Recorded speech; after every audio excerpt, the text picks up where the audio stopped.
Farishtalarning ichida eng kattasi Jabroil alayhissalom ekan. Boshi 7 qat osmonning tepasida, oyog'i 7 qat yerning tagida.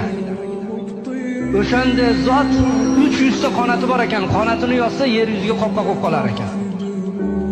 Qanoti bir-biriga o'xshamas ekan. Xudoga aytdi: "Ey Alloh, mendan ham chiroyli mahluq yaratganmisan?" dedi. "Yo'q, faqat seni yaratdim" dedi.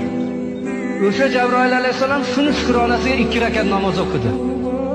Birinchi rakatida o'ng oyog'ini qo'yib, chap oyog'ini ko'tarib 20 ming yil turdi dedi. Ikkinchi rakatida chap oyog'ini qo'yib 20 ming yil, 40 ming yilda bitta oyog'ida 2 rakat namoz o'qidi. 40 ming yil ketdi.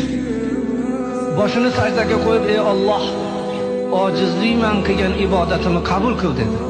Xudo aytdi: "Ey Jabroil, rost ibodat qilding, seni ibodatingni qabul qildim.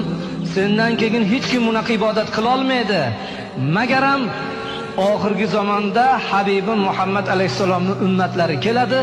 Ular qancha tashvish bilan, o'ylar bilan, quloq qoqib qo'yib pulini sanash bilan, tahoratida shikastalik bilan ozgina daqiqada 5-10 daqiqada 2 rakat namoz bomdodda o'qiydi. Seni 40 ming yil o'qigan namozingdan o'shalarda 2 rakat namoz menga yaxshi degan ekan Xudo taolo.